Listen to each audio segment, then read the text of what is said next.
उस टीम की बारी आ चुकी है, by the way. It is the Mumbai Indians now. It is the time for us to talk about last year's losing playoff team. Is that how I would put it? Last year's third ranked team. Let me just put it that way. Yeah. It'll be easier. Or the first season winners. That's probably even more easier. But yeah, the Mumbai Indians once again. Not exactly the most active of sides at the WPL auction. They went for the just the one overseas buy, someone to replace Izzy Wong. They went ahead with, who did they go ahead with? They went with Nadine de Klerk, and then of course they also brought in Akshata Maheshwari and Sanskriti Gupta, two very good names. Sanskriti Gupta, in fact, again another bowler I was very impressed with in the recently concluded Senior Women's ODI Trophy. But Neha, once again, let's start with your 11 for the Mumbai Indians. Kya lagta hai bhai? Are they going to win it yet again? Yeah, I mean, when I was conceptualizing my Mumbai Indians playing 11, really rated the side highly. Matlab, even the names that are not a part of this playing 11 definitely would, make their place had there been more options of this impact player rule. But just cutting to the chase, I mean, my playing 11 primarily has Hayley Matthews, opening the inning. She's been in superb touch right from that T20 World Cup, has been doing time and again, well for West Indies. And Yastika Bhatia as well, right? Coming off of an injury and did well in the challengers with some of her cameos. So it's at least given me good reasons of keeping her in the playing 11. Ahead of Kambalini, who's again coming in from a great under 19 World Cup. But is she WPL ready? I am not entirely sure.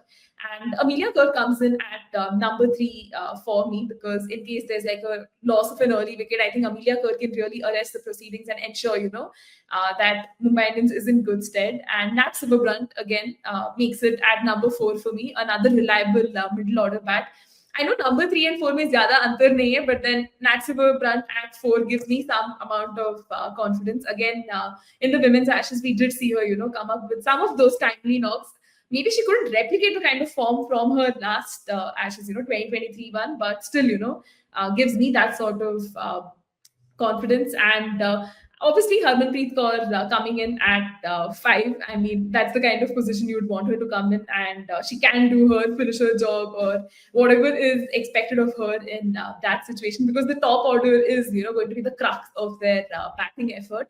And Sajna, I mean, she had to obviously make it into that playing 11 at number 6. I think she will be, given that designated finisher sort of a role. It's impossible to forget her last ball 6, to kind of kickstart proceedings and a win for Mumbai Indians last season. So excited to see how she kind of fares. And yeah, the rest of the playing 11 as well. Wait, graphic just disappeared. Okay. So the rest of the playing 11 as well has, for me, Pooja Vastrakar. Okay, this is UP Warriors, lol. So yeah, I'll just continue with my playing 11. So Pooja Vastrakar was, going to be the next one after Sajna. Again, there have been some injury concerns for her as well. I think someone in the chat also kind of alluded to her injury concerns, but I think she is like fully fit and hopefully will kind of play for them as well.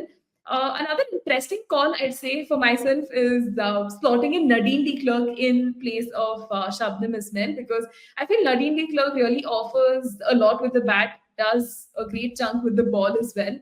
And I kind of wanted her to be there in the playing 11, at least for the first few games, and then probably bring in Shabnam Ismail, based on the conditions. So that was one of the things. And yeah, I've also included Akshata Maheshwari. She plays for Rajasthan in the domestic side of things. Really love, the kind of run up she has, the pace and everything makes her such an interesting and enticing prospect. Time and again, we've seen how Mumbai Indians has done wonders, with their scouting and getting the right sort of players. So Akshata Maheshwari made it into my playing 11. I didn't even have to think twice about it. And Sanskriti Gupta, another player from Madhya Pradesh, was a part of Madhya Pradesh's senior women's one-day trophy squad as well, the championship-winning team. Amazing spinner, and has given me a lot of reasons, to be excited about her, the kind of talent she brings in. And last but not the least was going to be Saika Ishak. We have seen her right from season 1, kind of do her magic with the ball. So yeah, I think this is how my Mumbai Indians playing 11 kind of stacks up. And yeah, I think they look really, really strong. And some players don't just make their presence in the playing 11 because playing 11 here, but each of them have the capacity to, add value and make a difference. So much excited for this Mumbai Indians unit. Yeah, I mean the kind of domestic options they have, they're definitely ones to watch out for. It's just unfortunate that they have too many big names who end up winning the games by themselves, which means मतलब वो opportunity नहीं मिलता दूसरे लोगों को उतना अपना what do you say? How do you call talent? What do you say for talent? ठीक है, जो भी अपना talent दिखाने का. So that's pretty much the only pet peeve I have. But again, it's a happy problem to have, to be honest. Coming to my 11, though, of course, with the Mumbai Indians, just a slight week, I have gone ahead with Shabnam Ismail. Barring that, for most parts, it is the same. I've gone ahead with Hayley Matthews, Yastika Bhatia, Nat Silverbrand, Millie Kerr, Harmanpreet Kaur, Pooja Vastrakar, Sajna, Amanjot Kaur, Sanskriti Gupta, Saika Ishaq, and Shabnam Ismail. So just a couple of changes. Akshata Maheshwari misses out from my setup compared to Neha. I have gone ahead with Amanjot Kaur, a pace bowling all-rounder, once again, an option they'd be more than happy to include in the 11 because they would want Shabnam Ismail. You cannot not have Shabnam Ismail if she's a part of your setup. Just a gun pacer, has that X factor, can take wickets with the new ball. Just that pace alone is good enough to blow away some of these oppositions, especially in a country like India at a tournament like the WPL. It'll be a lot more easier for her. So expecting her to have a say.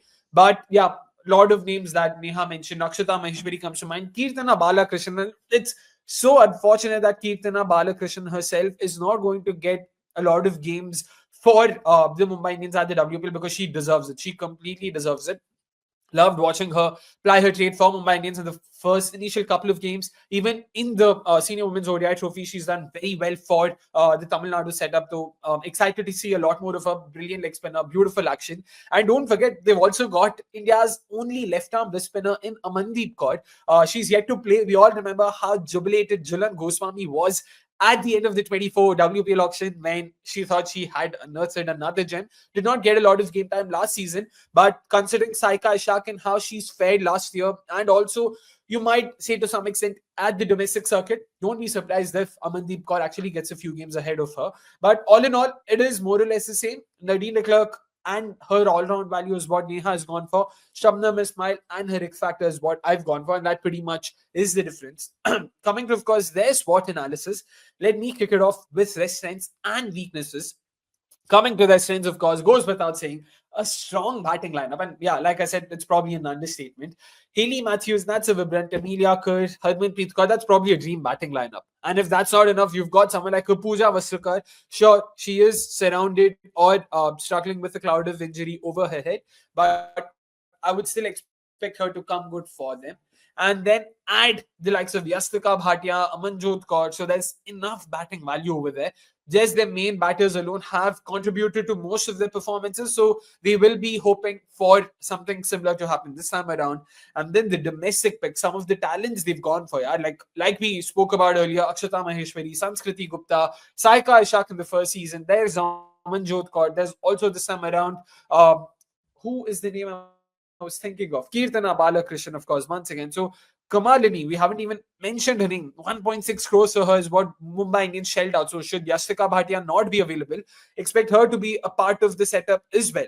So yeah, very excited to see how they stack up on that front. And then all-rounders, man. Gun all-rounders, not even powerful, just gun all-rounders. Hayley with the ball, Nat with the ball, Mealy with the ball. Like, अगर bat के साथ नहीं चलेंगे तो ball के साथ चल जाएंगे, नहीं तो फील्ड पे भी है. So it's just, yeah, too many solid gun options. So if it's one of those, like my mind goes back to what they used to say about the Aussie men's team in the 70s. If Thompson doesn't get you, Lily will. If Lily doesn't get you, then whoever else is that, he'll get you. So similar like that. If Hayley doesn't get you, Nat will. If Nat doesn't get you, Mealy will. If Mealy doesn't get you, Harman will. So it's going to be very difficult for the oppositions to plan against this batting lineup and then add their bowling value to it. It's just a fantastic attack that they have. And talking about the weaknesses, though, the same issue is probably their weakness, over dependence on some of those big names. We've spoken about this last year as well in terms of how they haven't been able to equitably distribute, the run scoring ability or the wicket taking ability across their 11. They have depended on 3, 4, 5 players at best, and the other 6 have just been a part of the setup to make up the numbers.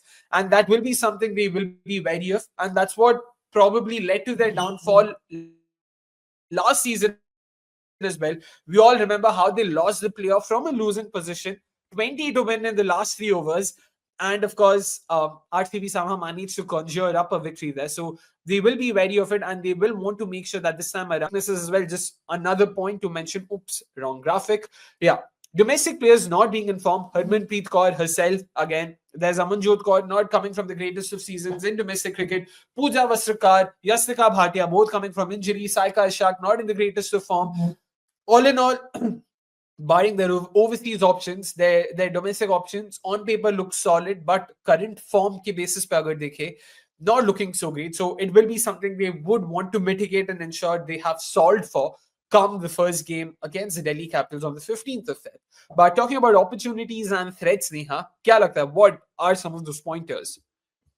Yeah, I mean, looking at the opportunities, I think the Harman chatter, right? For her, it's going to be a massive opportunity to kind of shut all her critics. Considering how India's performances have been at ICC events, a lot of people have been, kind of questioning her place in the squad, questioning her place as skipper, and all of that. So if she actually ends up having another great season with the bat for Mumbai Indians and as a captain, I think it would again, do a world of good for her own confidence as India heads into this home ODI World Cup. And if Mumbai Indians can actually go on to win, I think it would really be like a massive morale booster for her. And even with the bat here, last season we got to see some nice performances from her. If she can actually put in those as well, I think that would really help Mumbai Indians massively. And even just looking at the opportunity for developing those domestic talents, I think Mumbai Indians does a stellar work with scouting and getting the best sort of talent. So they will obviously leave no stone unturned in kind of developing and nurturing those domestic talents, and hopefully eventually kind of hope for them to even make a mark for themselves, right? I think in your playing 11, you did talk about Amandeep Kaur. Hopefully she gets opportunities. Kamalini as well, right? Coming off of that great under 19 World Cup. And even the domestic players I spoke about with the likes of Akshata Maheshwari and Sanskriti Gupta as well, all of them, right, they have the potential to really, do well, make a name for themselves. So I'm just kind of hoping that, they kind of capitalize on the opportunities they get and go on to make a mark. And just leveraging the Let's threats start. part of it. Yeah, and just leveraging the threats part of it as well. I think one would definitely be problems of plenty. Their playing 11 does seem very settled, and there are names that are on the sidelines, on the fence that you're kind of tempted to include, but then it's only 11 players you can. So I think Mumbai Indians will contend with problems of plenty. It's great problems to have, problems for abundance, always great to have. But then I think that's just the one thing that they would kind of want to factor in. And also the injury concerns to bigger players. This was a point that we spoke about last season as well. Say the likes of Haley Matthews, Amelia Kerr, Nat Brunt actually do end up getting injured, right? I mean, what would it do to the composition of the team? Do they have those sort of overseas options or India options that they can just immediately slot into the playing 11? Probably not, right? I mean, it's very rare, right? You'd have situations where सब लोग को एक ही साथ injury हो जाएगा, but a few tinkering with but even like a few like additions, deletions of that playing 11 could really upset the team composition. But I think these are threats that they will still, kind of find a way around. And with Charlotte Edwards at the helm, absolutely confident that they will kind of have a great season. And with Jhulan Goswami as well, who is, I think, quite literally handpicked and will nurture these domestic talents, Mumbai Indians is looking really, really strong. And hopefully, yeah, they can have a great season and kind of overcome all the upset, the disappointment of losing that eliminator to RCB by a very minuscule margin. Hopefully, not playing up in their minds a lot, and they come out, all guns blazing. Like that, Harman chatter is definitely something I'm also excited to watch. Not again, this isn't coming from a place of being Schadenfreude or something like that. I genuinely want her to do well, but there's been so much chatter around her in the recent past. Be it captaincy, be it batting, be it all of this. So it is important for her to just silence her critics and come good for the Mumbai Indians this WPL. In fact, we've also sort of gotten that feeling ki she enjoys film India. So yeah, I mean, let's hope Charlotte Edwards, Jhulan Goswami, that whole setup is something she is excited to, put up her best performances for, and comes good for the setter, because it is crucial for Team India as well that Harmanpreet Kaur, the batter, plays well, because make no mistake, there's a World Cup coming up in less than 8 months, and it is important that their skipper does do well with the bat.